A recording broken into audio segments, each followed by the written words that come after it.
to get, but let's try. And I need you to come in. I need you to come in twice a week for 3 months. We really need to hammer away at this. And even though I know what neighborhood he lives in or maybe what car he drives or whatever, it doesn't matter. This is my medical opinion based on what I'm seeing in front of me. And when they say, you know what, I live an hour away, I'm not sure I'm going to be able to do that. Or you know what, I can really only afford like once a week, then fine, you work with that. And you say, you know what, that was my first recommendation based on what I'm seeing, but let's find you an inexpensive practitioner here in town that we can coordinate with. Let me find another practitioner closer to you we can coordinate with.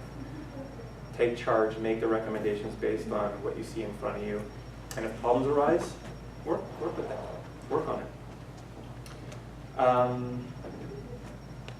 Time management, you're probably already aware of this. When people the Americans want to keep talking and talking and talking, and oh my kids, a vacation coming up and nothing related to what you're doing for them. Clearly there's the trick of stick out your tongue, that's clear, or you put your, maybe it's not so clear. They have to stop talking about this, okay. You put your hands on their body, you take their pulse, when you make that physical contact, they shift a little bit, oh, maybe I should get back to the point at hand. Or you can respectfully start to, change the subject really and say, and reflect back to them. What I'm hearing is you're dealing with this problem, and this is what we should do about it. Get on the table, let's go. And if you really need more time, schedule more time. Schedule a second consult. Schedule more time to work with them if they really need more time to talk. Time management's enormous. Expectations. We talked about this a little bit, but where the patient starts to question what you're doing. I don't know where we are. What are we doing right now? And this will happen. This will just happen because acupuncture makes people forgetful, especially when you tell them something and you put them under. So that's going to require repeatedly informing them of where you guys are going. I want to see you twice a week, and then we're going to reevaluate after a month, whatever it is. Inform them of your prognosis, when they can expect a reevaluation. So this should take care of any of their concerns. And they forget, so they need reminders. Last few before questions, a few on education. Educating the patient is, of course, paramount to what we do. They can go out into the world and share this amazing knowledge with their friends, and more people will come to see you. Educating yourself is, of course, what we're doing here. Very important. So, hi, welcome back. You know what? Before next time, here's a hip rotational movement I want you to do. Here's how to do it. Do it 5 times a day. Here's some needles. They pass out. They get up. What was that? I don't remember. The hip thing. And they go home. And next time they come in, they go, what was that hip thing again? So put it on paper. Put everything on paper. Everything that you intend for them to remember, put on paper. Acupuncture is great at clearing our minds, and maybe a little bit too much sometimes. Putting things on paper allows the person to repeatedly study, or online, put the information anywhere where they can gain access to it.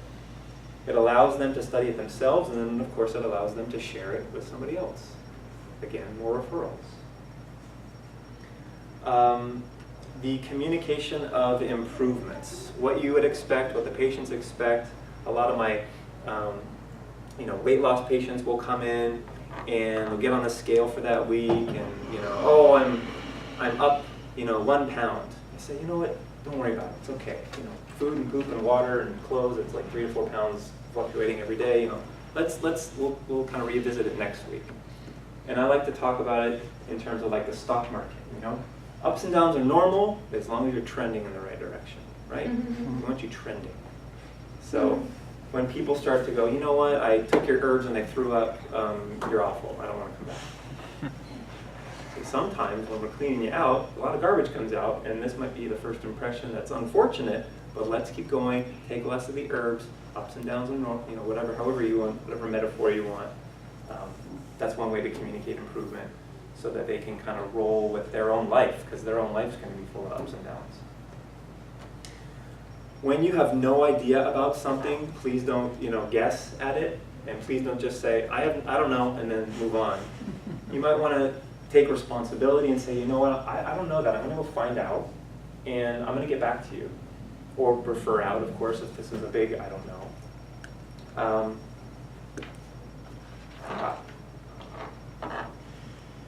collaborating with MDs when they don't like you. When they disagree with your treatment is a better way of stating it. You know, this might come up a lot with herbs or with certain types of practitioners, but if, you know, a patient shows up and says, you know, I'm seeing this doctor, they don't want me touching your herbs. And you can certainly just, you know, move on as we support our patient and their desires to do your medicine and another's medicine at the same time. Or you can offer the patient to, you know, call the doctor, educate the doctor, send the doctor a study, a letter, what you're doing. It's important to collaborate in this way. Again, you might change a doctor's mind. You might enable, again, more cross-referrals as a result of taking that extra little bit of work. Most MDs still don't know what we do, but they make these grand assumptions and make these you know, sweeping recommendations for their patients based on it. So we still have educating to do for our peers out there in medicine. I think I talked a little bit about this, but experience. I've, you know, found in myself and plenty in my peers when practitioners prefer to not work much, or when they prefer to not see many people or work many hours or not see very many types of things, I think it ends up limiting the experience and limiting the learning. I have a friend in a different city who, you know, just got really into, you know, just joint pain, and I want to just work, you know, I'll see one patient an hour, just joint pain, and I never want to talk. I never want to do any kind of talks. I don't want to market myself really. So that's fine, you know. And I'm concerned for my friend. I want to, you know, I want him to do well, and I have concerns about those kinds of. It's totally his choice. He can do whatever he wants. But I think when it comes to doing this full time, as 98% of you in here in this room want to do it, open yourself up, because even if you specialize in gynecology, you're going to see, you know, somebody with PMS and depression, PMS and joint pain. It's still going to be a general practice, even if you're specializing, always. And try to do the things that you are uncomfortable with. You know, the patients that you hate the most end up teaching you the most. The things that you decide you dislike to do marketing-wise end up becoming the most valuable to you. It's just how learning in the world works. There was a time when I hated public speaking and decided I needed to get good at it. And I can think in the back of my mind, oh, that person's coming back. I don't like her. She's really difficult. And then after a while, you realize it's difficult because they have something to teach you. Your patience, your ability to manage their time better, manage their symptoms better, take care of them in a different way. Every single time. Those difficulties are some of the best teachers. This second to last one's kind of the biggest, one of the bigger ones, and it's kind of harder to explain. But we as healers often are reactive in our giving of advice. Doc, I have a problem. Great, here's your solution. Here you go. Go do that exercise. One way to look at certainly these bigger issues, when it's not just my knee hurts, but when it's my knee hurts and that's why my entire life sucks. And you start to talk about their lives, and you start to talk about things more than just their joint. Rather than saying, you know what, go see a therapist, or here's a meditation, go do that, that should fix things. You might want to enable the person in front of you to generate their own goals, so that they can help themselves, because that's what we're trying to do, right? That's what this medicine is all about, is enabling people to help themselves. So rather than making these these handoffs all the time of information and solutions, maybe they use them, maybe they don't. What about asking more general questions, guiding questions to get people to generate their own goals, rather than exercise more every day. That'll help you lose weight. You ask them, what else do you think you could do to help your situation? You say, well, exercise. How much are you exercising? Well, once a week. What do you think it's realistic? Would you think it would work in your schedule what do you think about working 3 times a week? Would that work with your schedule? And say, yeah, let's focus on that. Focus on that. Come back to me in a week and tell me. And so what this is there's a whole, maybe you've heard about goals being SMART, being specific, measurable, attainable, relevant, and timely. And when you combine that with somebody to be accountable to, whether it's a hiking friend or your acupuncturist or your trainer at the gym, that's a perfect combination to get people to follow through with their own goals that they've then self-generated. That's huge to changing people's lives, and not just their shoulder.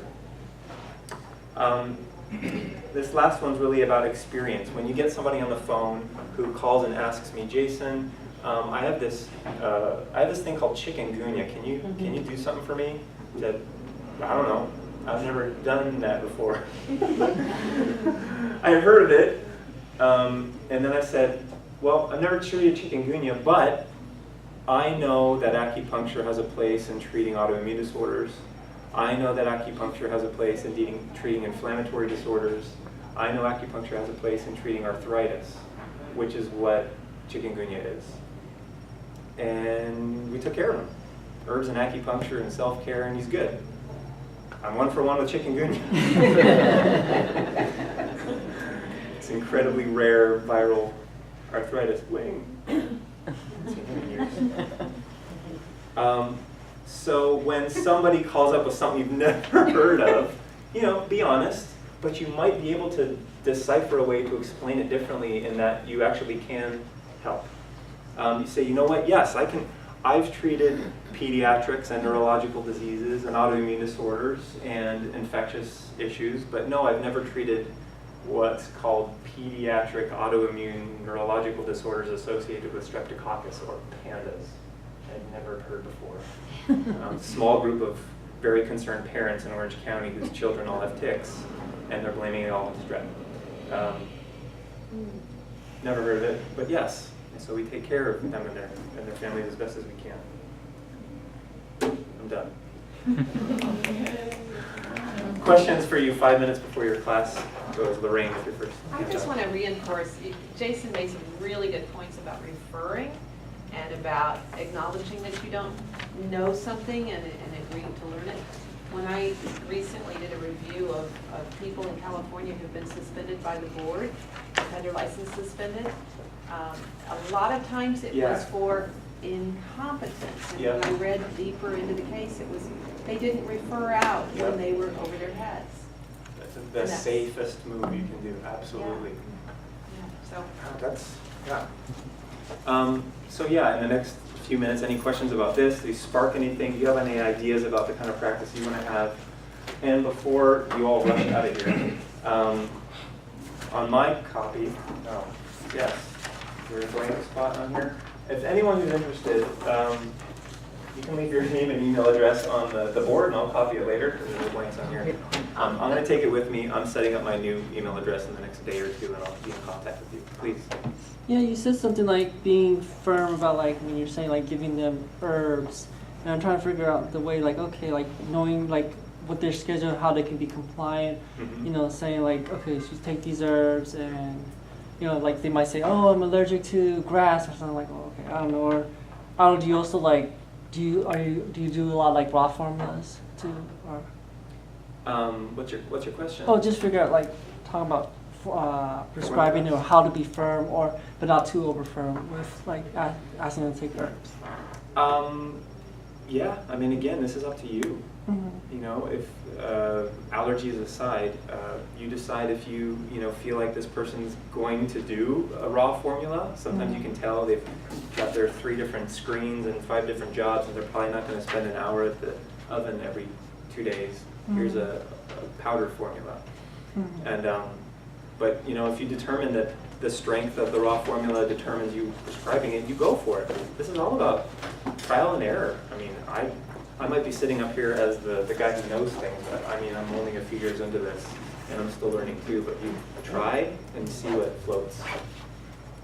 Try and move with you. If you're convicted, go for it, and see if they take, and if not, hey, here's a pill. Yes? I was hoping when you spoke about burnout, you were talking about, you made that suggestion of, this is my son, my father, my wife, right? And as I was listening, I felt So if I am more focused and more intent with you for those Right. 15 minutes, then I get a greater Yes. bang for my buck, is what you were saying, yes? Yes. But then, so your 15 minutes are up. Yeah. Now what? Now Like, what? yeah, how do you, I mean, because I think I can give you Mhm. a real 15 minutes, Mhm. but do I make the next, on the 16th minute? That's a thing to practice as well. You know, I'm giving, and you know what? Why don't you sit down? We're gonna take care of you, and I'll see you in half an hour. You just got to get good at that transition. And you were saying that you feel like these types of meaningful relationships with patients helps reserve your energy. It cannot reserve your energy if done to extreme. It's a fine balance, and But- again, takes a Right, long time. but to first, talk yes, about, and then if you go too far, it will consume your energy. That's Or- one way to think about it. You know, when you've got a little child in there, and it's really about the way in which you relate to them, but maybe you don't talk with such fervor and get anxious about all the things that you don't know what pandas is, and Right. you start to get worked up and you're tired.